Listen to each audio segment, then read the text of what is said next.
ओम राधाए स्वाहा। श्री राधा रानी सरकार की जय हो, जय जयकार हो। उनके श्री कृष्ण जी की जय हो, जय जयकार हो।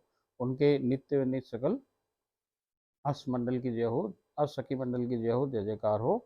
उनके नित्य नित्य सकल जूथ की जय हो, जय जयकार हो। उनके नित्य नित्य सकल दरबार की जय हो, जय जयकार हो। उनके नित्य नित्य सकल परिकर की जय हो, जय जयकार हो। ओम राधाए स्वाहा।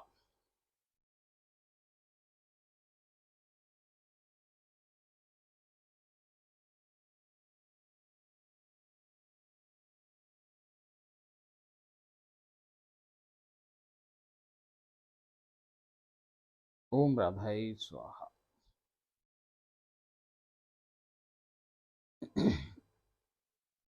जय श्री राधे, राधे राधे।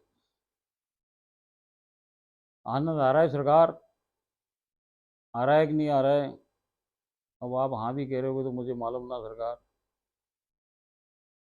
मगर आनंद तो आ ही रहा होगा। जब मुझे आ रहा है तो आपको भी आ ही रहा होगा सरकार। मुझे तो तब भी आया था जब हम इन लीलाओं में पहले थे, तब भी आया जब गीता बावरी के संग ये लीलाएं हुई, और भैया आज भी आ रहा है जब ये लीलाओं में आप हमारे संग सम्मिलित हो। तो भैया आनंद को, रस को और सबको रसास्वादन करे जाओ। वो भैया रस रूप बने रहो। देखो सरकार, ये जो अपने भीतर की बातें हैं ये सारी, अंदर की बात है ये सारी, बाहर की बात कुछ नहीं है सरकार। जैसे मैं आपको बताई कि हम राधा रानी सरकार के भीतर हैं, और राधा रानी सरकार हमारे भीतर है। ये खेल सब भीतर का चल रहा है। इस खेल में ना तो ये अपना जो कपड़ा है जिसको हम स्थूल शरीर कहें, या इसके अंदर जो हमने कपड़े पहन रखे सरकार जिसको हम सूक्ष्म शरीर कहें, फिर एक कारण शरीर, ऐसे जो तीन शरीर हैं, इनका इसमें कोई रोल नहीं है सरकार। ये जो कुछ अपन भाव देश में, लीला देश में प्रवेश करे ना, तो ये सब कपड़ा तो यहीं रह जाए सरकार। इस कपड़े का कोई भी अर्थ न है वहाँ। और इसी प्रकार से जब वहाँ पहुँच जाओ तो वो अंदर वाली जो देह है, जो हम हैं, जो वास्तव में भगवान ही है, जो वास्तव में राधा रानी सरकार ही है, वो जब वही वहाँ जाए और वही वहाँ पे जाके लीला देश में प्रवेश करे, तो ये सब कुछ जो घटित हो रहा है आपके इस शरीर से नहीं हो रहा कि आपका नाम अमुक है, कि आपका नाम अमुक है, कि आपका नाम अमुक है। इससे कछू फायर पार नहीं पड़ रही सरकार।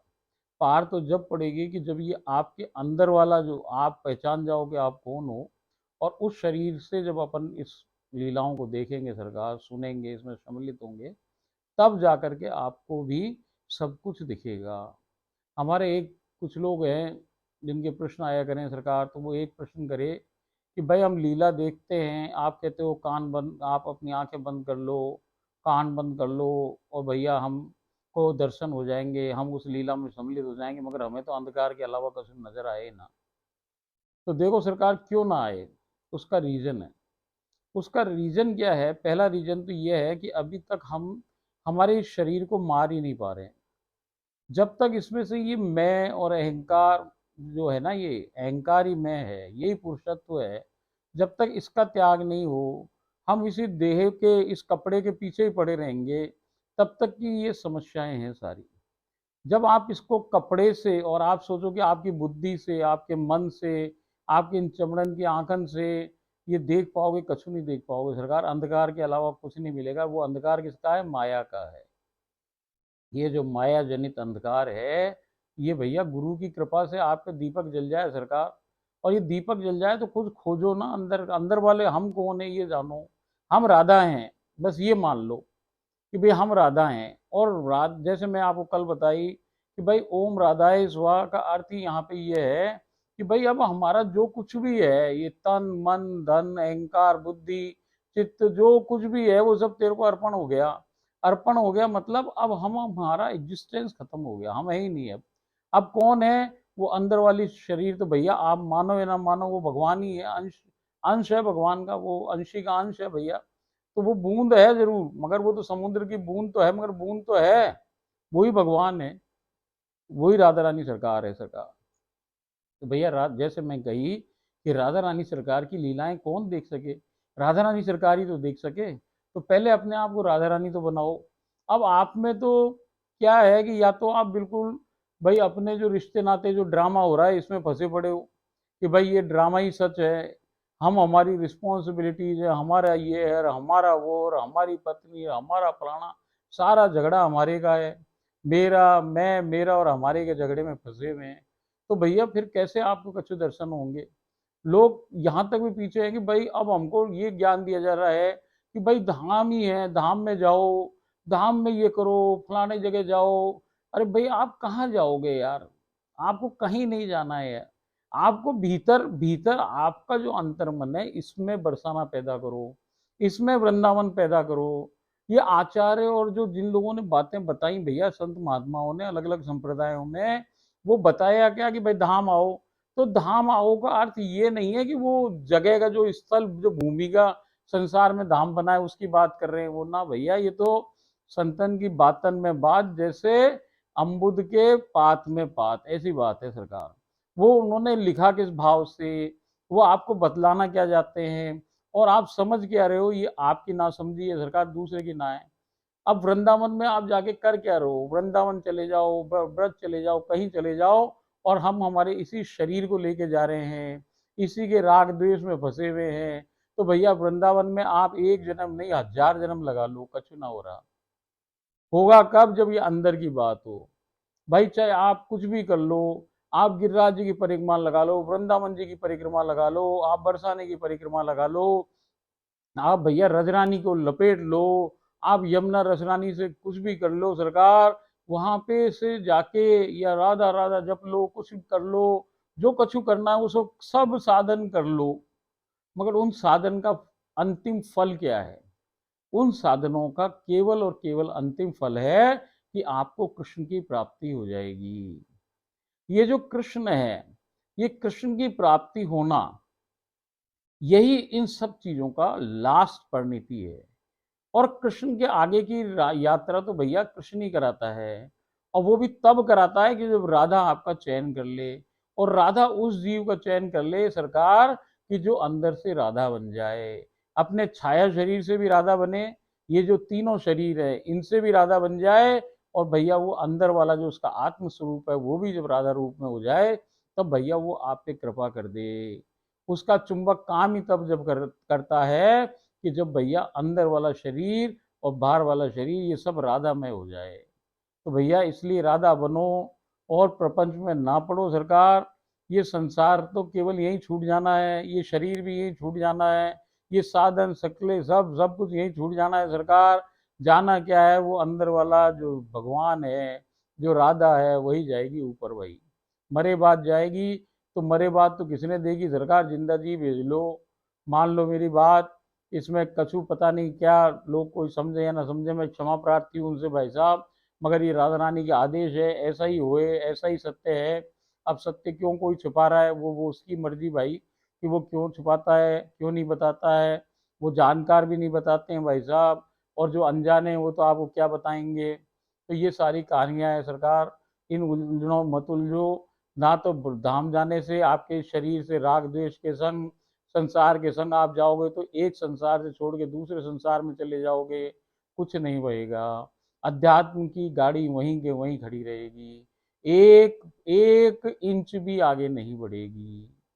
इसको बढ़ाने के लिए तो सरकार आपको राधा बनना ही पड़ेगा। अब आधा तो राधा को राधा बनाने का काम कृष्ण कर दे, आपको आधा सखियां कर दे, तो भैया कृष्ण को राजी कर लो, सखियों को राजी कर लो। और ये तो माने का सौदा है सरकार, विश्वास का सौदा है। कोई ये कहे कि साहब हमें कृष्ण नहीं प्राप्त है, हम उसे खोज रहे हैं, तो खोजो प्यारे, और जन्म लगाओ, कई कई जन्म लगाओ, खोजते रहो उसको, ना मिल रहा कछु। और एक दिन ये सोच लो कि कृष्ण तो हमें प्राप्त है, कृष्ण तो हमारे घर बैठा है, ये ठाकुर बैठा है जिसको हम नहलाएं धुलाएं, इसको हम सेवा करें, इसको भोग पवाएं, इसको शयन कराएं, सब कराएं, भैया यही हमारो कृष्ण, यही हमारो ठाकुर, यही हमारे घर को ठाकुर हमें प्राप्त है। बस जिस दिन आपने ये सोच लिया कि हमें कृष्ण प्राप्त है तो आपको प्राप्त है भैया। फिर तो जब कृष्ण प्राप्त है तो राधा प्राप्त होते देर ना सरकार, वो बना देगा आपको इस लायक कि वो राधा के पास पहुंचा दे। उसका बांस में बिठा के भैया वो रास करे, रास करके फूंक लगा के भेज दे सरकार। वो कालिया जैसे आपके भाई साहब काम क्रोध लोभ मोह माया मत्सर पे उंगलियों से थाप दे दे के बांस में बिठा के सब बढ़िया कर दे सरकार, आपको राधा ही बना दे। बाकी बच्ची खुशी गुजर वो भैया ललता कर दे, और उसकी वो जो सखियां हैं वो कर दे सरकार। इसलिए ये सारी कहानी है, और इस कहानी पे ध्यान लगाओ सरकार। मैंने आपका बहुत समय ले लिया, लीलाओं से रोक लिया, अपन लीला में प्रवेश करें। वैसे बड़ी बड़ी लीला है सरकार, तो आज हम नई लीला में प्रवेश करते हैं। राधा रानी सरकार हमें नई लीला में प्रवेश करा रही है। कल हमने श्री लीला 94 तक में प्रवेश प्राप्त कर लिया था, आज हम श्री लीला 95 में प्रवेश प्राप्त करने जा रहे हैं। आज मानसी सेवा में बैठने के साथ ही श्री जी उनके काना व असखियां सम्मुख प्रकट हो गए हैं। मैंने आप श्री व आज्ञा प्राप्त कर उनके काना के श्री चरणों को स्पर्श कर चूमा चूसा व चाटा है। श्री असखियों को सादर दंडवत किया है। आप श्री ने मेरी बाह थाम मुझे ऊपर खींच लिया है। आप श्री ने मुझे श्री लीला में प्रवेश प्राप्त करवा दिया है। गोलोक के उस अतिशय सुंदर निकुंज की छत्री में परम प्रिय दोनों अद्भुत सुसज्जित सिंहासन पर विराजमान हैं। मैंने आप श्री व उनके काना के चरणों को स्पर्श कर चूमा चूसा व चाटा है। अब ये पहले दूसरे जोड़े को चूमा चूसा चाटा था, अब ये दूसरा जोड़ा आ गया है, इसको चाटा है। मैंने वे आपसी के काना के श्री चरणों को स्पर्श कर चूमा चूसा व चाटा है, आपसी और इन दोनों को। आपसी के काना ने उठकर आपसी को आलिंगनबद्ध किया, उनके श्री ललाट को चूमा, और वो ये कहकर वहां से चले गए हैं कि मैं कुछ ही समयावधि में पुनः लौट कर आता हूँ। ये भैया 2-3 लीलाओं में हो गया कि वो कहते हैं कि हम जा रहे हैं, अभी आ रहे हैं। तो वो क्यों जाएं कि वो गीता बावरी को और इनको थोड़ा अलग समय दें कि भाई ये अंतरंग सखी और ये इसकी मालकिन, नौकरानी और मालकिन आपस में कोई वार्तालाप कर लें। ये राधा रानी की इच्छा है तो वो पढ़ ली, तो वो उठ के चले जाएं वहां से। आपसी में लंबे वाले सोपान से नीचे उतर आए हैं। वहां 8 दीपक एक सुंदर थाल में सुसज्जित निकट ही धरे हैं। देखो सरकार, ये 8 जाने क्या लीला है।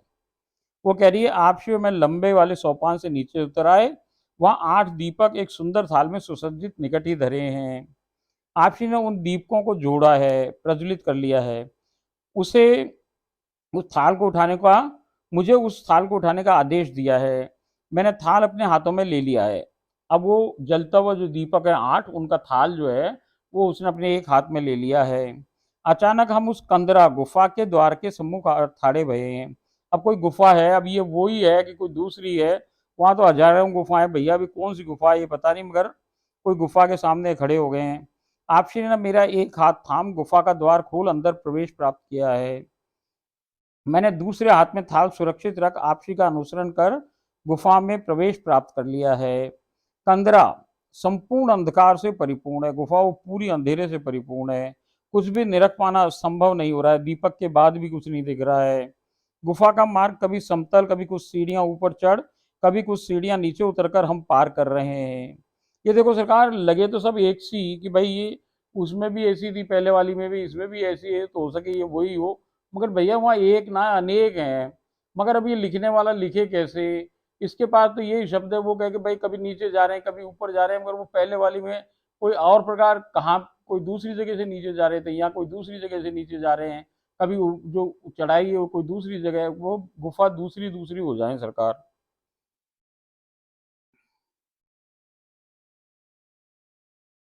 अचानक वहां गुफा में प्रकाश आ गया है। मैं सब कुछ भली भांति निरख पा रही हूँ। कंदरा यहाँ पर कुछ चौड़ी हो गई है। दोनों ओर की दीवार पर बहुत ही सुंदर लता पताकाएं लटक रही हैं।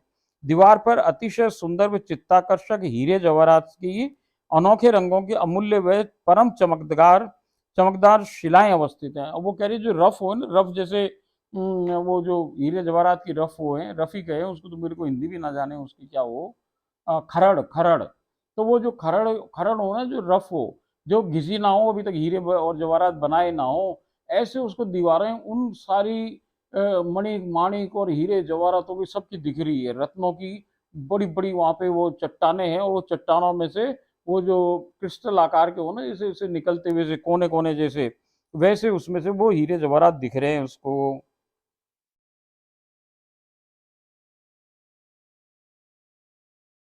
दीवार पर अतिशय सुंदर व चित्ताकर्षक हीरे जवाहरात के अनोखे रंगों की अमूल्य व परम चमकदार शिलाएं अवस्थित हैं। जो कि प्रकाश के संयोग से अभिभूत हो जगमग कर चकाचौंध का सृजन कर रही हैं। वो कह रही है भैया कि ये जो प्रकाश है वो उसको जो शिलाएं हैं उन पे जो वो लगे हुए रत्न उनसे जो वो प्रकाश का संयोग हो रहा है, मतलब प्रकाश उन पे पड़ रहा है, तो भैया वो उनमें से ऐसी चमक निकल रही है कि वो भैया पूरी उसमें जगमग हो गई है। कंदरा के एक ओर विभिन्न आकार प्रकार के स्वर्णिम पुष्पों की स्वर्णमयी फुलवारी के पौधे की श्रृंखलाएं बहुतायत में अवस्थित हैं। फर्श के मध्य एक पतली अतिशय निर्मल जलधारा प्रवाहमान है। ये अपन सब बता चुके, इसलिए मैं केवल पढ़ ही रहा हूँ आपको यहाँ पे। जल की स्पष्टता इतनी पारदर्शक है कि जल में अवस्थित सब कुछ भली भांति दृश्यमान हो रहा है। बहुत से गोलाकार परम चरम स्निग्ध चिकनी सतह से परिपूर्ण विभिन्न रंगों की अतिशय चमकदार रत्नमणियां हल्के से नीलवर्ण जल की शोभा को कोटि गुना वर्धमान कर परम चित्ताकर्षक दृष्टिगोचर हो रही है। पहले वाले में तो अपने देखे पत्थर दिख रहे हैं इसको, अब इस गुफा में क्या है कि भाई साहब वो जो जल के अंदर है वहां भी ये जो हीरे जवाहरात हैं वैसे हैं।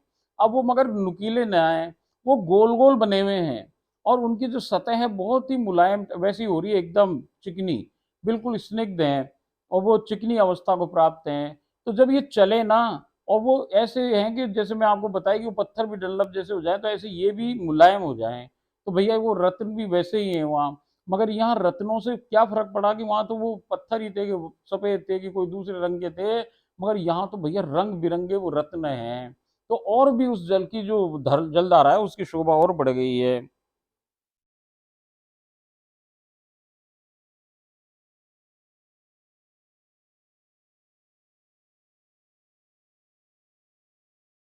एक और अवस्थित चमकीले सुनहरी पुष्पों की फुलवारी पर बैठे शुक पिक सारिका व विभिन्न खग अपनी ध्वनि से आपसी के गुणगान का कलरव उत्पन्न कर संपूर्ण गुफा में एक मनमोहक प्रतिध्वनि का सृजन कर अतिशय प्रसन्न हो रहे हैं। वो कह रही है कि वो जो जितने वो पक्षी बैठे हुए हैं कि उसमें भाई तोता भी है, मैना भी है, कोयल भी है, मयूर भी है, वो जो सारे पक्षी बैठे हुए हैं वहां पे और वो राधा राधा बोल रहे हैं। अब वो जो राधा राधा बोले ना तो वो गुफा में गूंज रहा है नाम, और उसमें से वो जो इको हो रही है, मतलब प्रतिध्वनि आ रही है। जैसे आप कोई ऐसी बिल्डिंग में जाओ जिसमें बहुत ऊंची हो और वैसा हो तो वहां पे आप कोई चीज जोर से बोलो तो वो पलट के वापस आए, तो ऐसे ही वो आवाज आ रही है वहां पे उसको, वो उन जीव पक्षियों को। तो वो बड़े प्रसन्न हो रहे हैं इस बात से कि हम तो बोल रहे हैं राधा और वहां से भी आवाज आ रही है राधा राधा राधा, ऐसे वो इको कर रही है। तो उसको सुन सुन के वो बड़े प्रसन्न हो रहे हैं। बीच बीच में, अच्छा, जलधारा अपने सौंदर्य वर्धन हेतु अपने सीने पर दिव्यतम गुलाबी कमलों के सुमन धारण किए हुए हैं। अरे सरकार वो कह रही है कि जो पानी है ये अपने सीने के ऊपर कमल के फूल खिलाए हुए हैं। अब उसने ये क्यों लिखाया है मेरे से राधा रानी सरकार ने, वो इसलिए लिखा है सरकार कि वो जलवल कछुना है, वो तो सहचरी है। अब वो जो सहचरी है उसने अपने सीने के ऊपर रख रखे हैं वो फूल। तो वो कह रही है कि एक तो सेंचुरी है ना, ये तो अनेक अनेक सेंचुरियां हैं। तो सब सेंचुरियों ने अपने अपने सीने के ऊपर कमल का फूल खिला रखा है गुलाबी रंग का। तो कह रही है कि भाई वो जलधारा, वो उन्होंने लिखा है कि जलधारा अपने सीने पे कमल के फूलों को सजाए हुए है, जिससे वो जलधारा की शोभा और बढ़ गई है।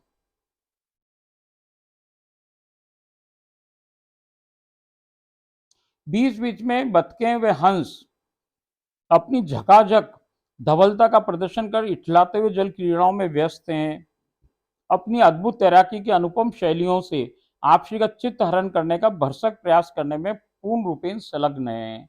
वो कह रही है जो बतखें हैं और जो हंस हैं वो भाई साहब अलग अलग अटखेलियां खेल रहे हैं खेल वहां पे, और भैया लाइनें बना बना के तैर रहे हैं और वो ये ऐसा प्रदर्शन कर रहे हैं अलग अलग प्रकार से कि हमारी महारानी सरकार ये कैसे प्रसन्न हो जाएं। इस प्रकार से वो वहां पे एक अटखेलियां कर रहे हैं पानी जल के अंदर।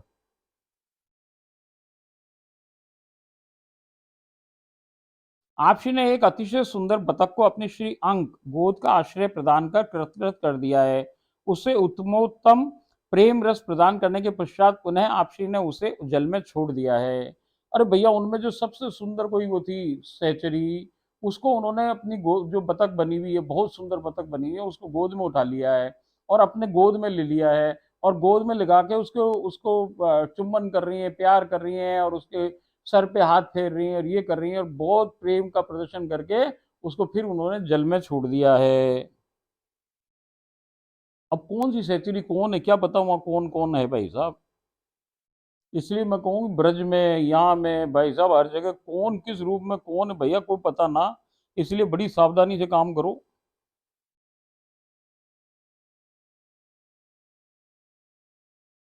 आपसी अपनी अनूठी पायलों से प्रस्फुटित छम छम ध्वनि की झंकार बिखारते बिखेरते हुए अपनी परम से भी परम अनोखी चलन में अग्रसर होते हुए एक और अवस्थित स्वर्णिम फुलवारी पर अपना वरद हस्त कमल का रसमय व चमत्कारिक परमानंद युक्त स्पर्श प्रदान कर सुनहरी फूलों को अपने परम सौभाग्य से फूला नहीं समाते हुए और अधिक वृहद आकार प्रदान कर अनुपम चौगना खिला दिया है। देखो सरकार, अब वो एक साइड में सोने की फुलवारी है, उसमें सोने के से ही फूल लगे हुए हैं। अब राजधानी सरकार ने एक अपना हाथ उस पे फेर दिया है। अब भैया जैसे ही हाथ फेरा तो वो पेड़ और वो फूल, वो भैया अतिशय प्रसन्न हो गए। अब वो फूल था तो छोटा ही, छोटा तो वहां के बड़े बड़े हो, जैसे मान लीजिए इतने बड़ा था, तो वो चौगने आकार का हो गया, क्योंकि अब राधा रानी का हाथ लग गया उस पे। वो और इठला रहा है, फूले नहीं समा रहा है, और भैया उसके वो और बड़ी साइज का हो गया है कि लो भाई आज मेरे को राधा रानी का स्पर्श सुख प्राप्त हो गया। तो वो अपने आप की सुंदरता को उन्होंने अनूठा बना लिया है।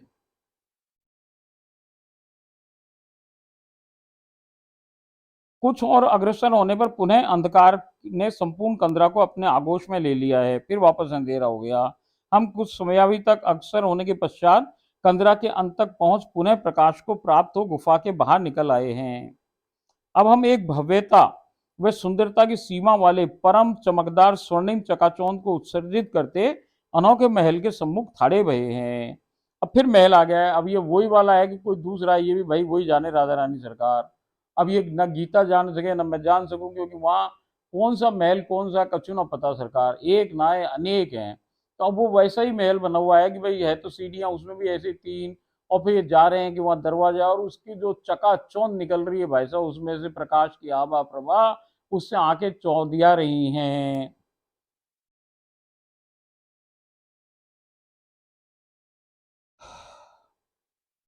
महल के प्रवेश द्वार तक पहुंचने हेतु 3 सोपान फूलों लता पताकाओं से आच्छादित व अवस्थित हैं। दोनों ओर गोलाकार आकृति में व मध्य में सीधा परम चरम सुंदर विधि में सुमनों से मनमोहर मनोहरतम सुसज्जित सोपान है। तीनों सीढ़ियां एक दिव्य उन्नत चबूतरे पर आकर एक दूसरे से मिल रही हैं।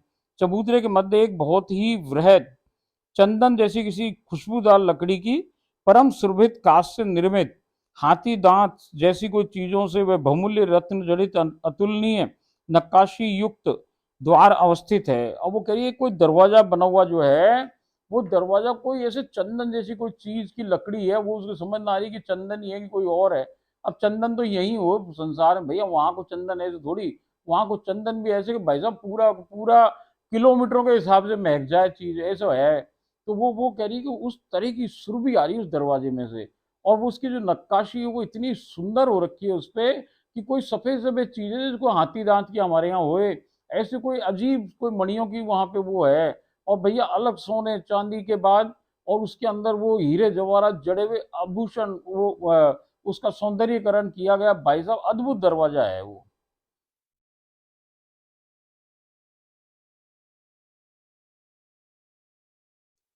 अब वो कह रही है जो कि आप श्री के अद्भुत व अद्वितीय रूप माधुरी की झलक पा बेसुध हो अपने दोनों पाटों को स्वतः ही खोल ये कह रहा है कि हे मेरी रानी साहिबा पधारें। मैंने अपने सीने को चीर 2 भागों में विभक्त कर अपने हृदय कमल के सिंहासन पर आप श्री के विराजित करने का मार्ग सुगम कर दिया है। कृपया इसमें प्रवेश कर सदा सदा के लिए विराजित हो जाइए। देखो सरकार, अब वो दरवाजा दरवाजा कचू ना सरकार, वो तो सखी सहचरी है।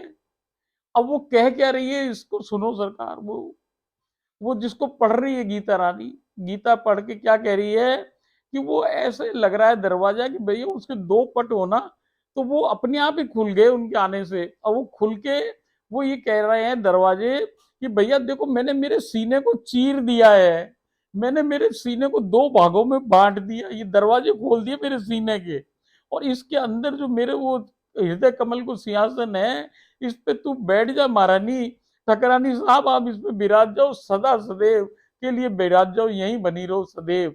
तो भैया ऐसे मैं आपसे भी प्रार्थना करूं कि अपने सीने को खोल दो, और खोल के दरवाजा खोल के ऐसे खड़े हो जाओ दो हिस्सों में कि ले खोल दिया मैंने दरवाजा तेरे लिए, आप बैठ जा, इसी में बैठ जा, और सदा सदैव यहीं रहना, कहीं जाना नहीं। इस दरवाजे को फिर वो बंद कर ले सरकार, जैसे ही राधा रानी अंदर घुसे ना, वो दरवाजा स्वतः ही बंद हो जाएगी। अब राधा रानी सरकार मेरे हृदय के अंदर बैठ गई परमानेंट।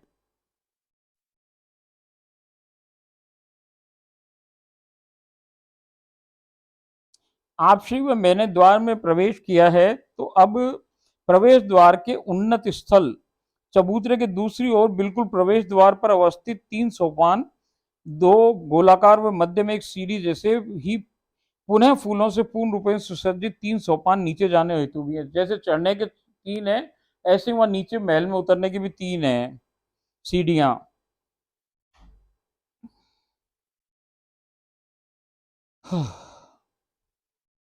संपूर्ण उन्नत स्थल जो वो चबूतरा है भाई साहब, वो भांति भांति के रंग बिरंगे परम चित्ताकर्षक कुसुमों से आच्छादित है। हम सीढ़ियां उतरकर नीचे आए तो हॉल के मध्य में एक अजब गजब परम श्रेष्ठ स्वर्ण निर्मित व विभिन्न रंगों के हीरे जवाहरात में नगीनों से अतुलनीय नक्काशी संपन्न आलीशान सिंहासन अवस्थित है। एक बीचों बीच प्लेटफॉर्म पे एक सिंहासन लगा हुआ है, जो कि लाल रंग के परम सुकोमल मखमल की अनमोल रेशमी कशीदाकारी से युक्त गद्दियों से परिपूर्ण है। और जो उसमें मसनदें और गद्दियां लगी हैं सरकार, उस पर जो कशीदाकारी हो रखी है, उसमें जो नगीने और जो लगा हुआ है, वो भाई साहब अमूल्य है, जिसको इसने कभी जिंदगी में देखा नहीं कि कोई ऐसी भी कशीदाकारी हो सके। आपसे काना वहां आन बान शान से विराजमान है। महाराज साहब वहां बैठे हैं, ठाकुर साहब। अब जैसे उन्होंने राधा रानी को आए देखा, वो नीचे उतर के आ गए और उनको आलिंगनबद्ध किया है और उनको चूमा है और अपने श्री हस्त कमल का हाथ थाम उनको ऊपर ले पधारे और विराजमान करा दिया है। मैं आपसी का अनुसरण कर 10-12 सीढ़ियां चढ़ सिंहासन के एक और आपश्री के श्री चरणों के निकट थाड़ी बही हूँ। मेरे एक हाथ में थाल में अस्त प्रज्वलित दीपक धरे हैं। वो जो थाल है वो उसके अभी भी हाथ में है। मैंने जैसे ही उन्हें फूलों से पूर्ण रूप से सुसज्जित गलीचे पर पधराया है। अब वो जो सिंहासन है उसके नीचे एक गलीचा है। जैसे ही उसने वो थाल नीचे रखने की कोशिश की है सरकार, ओहो ओहो, जैसे ही उसने वो थाल नीचे रखा भाई साहब, उसमें से एक में से ललिता जी, विशाखा जी, चंपक लता जी, इंदु लेखा जी, चित्रा जी, और भाई साहब तुंग विद्या जी, और फिर वो रंग देवी जी, और फिर सुदेवी जी, और जितनी ये सारी सखियां, विशाखा जी, ये सारी सखियां निकल करके एक एक दीपक में से वहां 8 सखियां खड़ी हो गई हैं। तो आज गीता बावरी ने किया क्या है, वो जब से उस गुफा में आई है, उस गुफा में राधा रानी की वो 8 सखियों को हाथ में, अपने हाथ में थाल में सजा के लेके आ रही है, जिसका उसे ज्ञान नहीं था तब तक। भैया अब आप सोचो कि ये सखियां कौन है, राधा रानी की इच्छाएं हैं, ये स्वयं राधा रानियां हैं। तो राधा रानी को अपने एक हस्त कमल, अपने एक हस्त पे थाल में विराज करके बिठा करके यहां तक लेके आई है।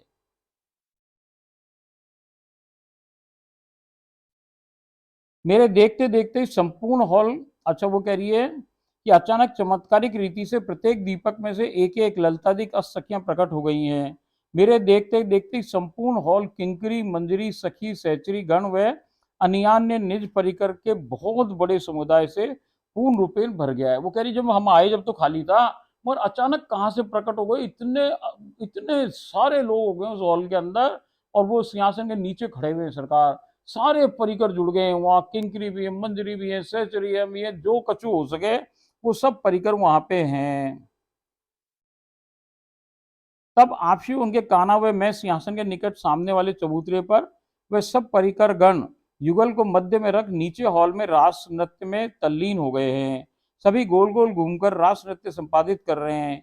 मध्य में आपसी के काना आपसी को कभी हवा में उछालकर, कभी श्री हथेलियों पर झेलकर, कभी श्री उंगलियों पर नृत्य कराकर अद्भुत रास का उपक्रम कर रहे हैं। कभी दोनों हवा में उछलकर हवा में त्वरित होते हुए ये अद्भुत मुद्राओं व शैलियों में परम चरम रास संपादन कर रहे हैं।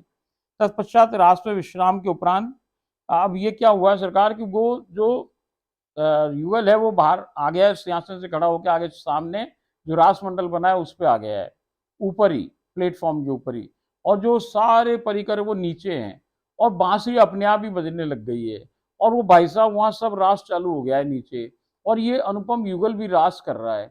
अब ये रास में आपको मैं कई बार बताया कि रास एक सा ना हो, हर बार अलग है। हम लिखे तो ये कि वो उछाले हवा में, अब वो उछाले तो भैया कल वो दूसरी तरीके से उछले थे राधा रानी सरकार, और वो कुछ अलग तरीके की मुद्राएं और वो कर रहे थे वैसा रास, आज कुछ और प्रकार को कर रहे हैं, और जो वो नीचे आए तो उनको झेलें अलग प्रकार से। और भैया सब कुछ नया है, या पुराना कछु ना घटित हो, जो कल हो चुका, मतलब वहां तो कल और आज होए ना, समय है ही ना, मगर जो पिछली लीलाओं में हो चुका वो अब दोबारा रिपीट नहीं होता है। यहाँ तो सब कुछ नवीन है, नित्य नवीन है, इसीलिए उसे हम नित्य नवीना कहें। सरकार वो पुराना पसंद ही ना करे, जो हो गया सो हो गया, अब तो नया चाहिए उसको। यहाँ तक कि कन्हैया भी रोज उसको नया सा ही लगे, वो माने, वो उसको दिखने, उनको दिखे ही कन्हैया में भी नयापन दिखे रोज। ऐसे ही राधा रानी भी नई बनी रहे, रोज रोज ही नई सी लगे। ऐसे ही जैसे एक अभी बैठे हैं सिंहासन पे, और वो कन्हैया जी उठ करके थोड़ी सी दूर गए 5 कदम, और वो राधा रानी कह रही है ललिता जी से कि ए ललिते देख ये कौन आदमी इतना सुंदर जा रहा है उधर। वो कह रही है कमाल हो गया, तू अभी घंटों से इनके संग बैठी है यहाँ पे, और तेरे को ये समझ ना रहा है ये तेरा कान्हा, तेरा कृष्ण जी है, तेरा कान्हा है। तो कह रहे ना ये कान्हा ना, ये तो कोई और है, इसको बुला के ला मेरे पास।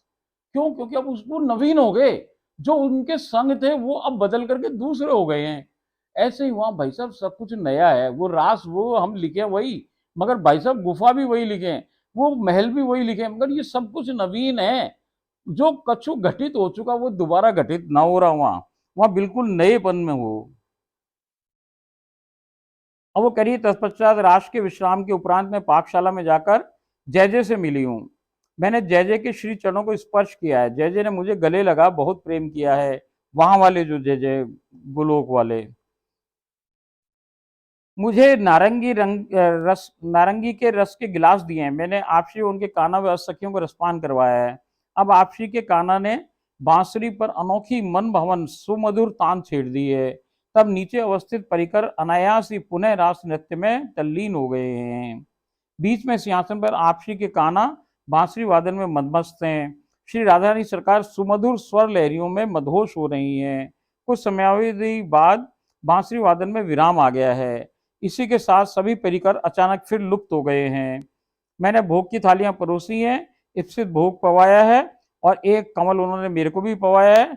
मैंने जल से दोनों के श्री हस्तकमलों को प्रक्षालित किया है।